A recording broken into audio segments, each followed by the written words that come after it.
Ito nga po pala si Rob. Napansin ko po na ang kapal na ng balahibo kaya gugupitan ko muna.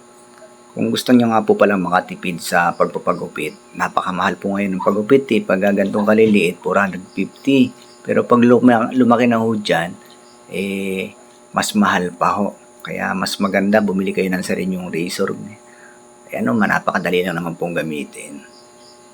Ay ganyan lang po yan. Tapos ang ulo po niyan, yun lang po yung ititrim nyo. Sa buong katawan yan, pwede yung razor na lang ang gamitin nyo. At after 30 days po yan, maganda na ulit yan. Malago na po ulit. Kaya lang po yan ay nakalbo dahil nagbulbol na po ang balahibo. Yan po yung ganyan. Ititrim nyo lang po yung bandang ulo para mabilog po siya. Yan po yung gagamitin yung pang trim. At siguradong makakatipid po kayo. Lalo na kung kagaya naming marami.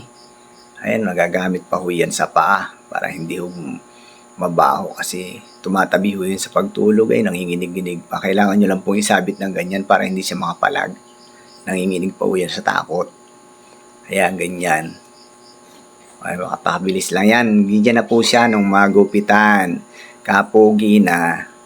Mukhang maliit na nga lang po siyang tingnan. Kasi siya po talaga yung pinakamaliit.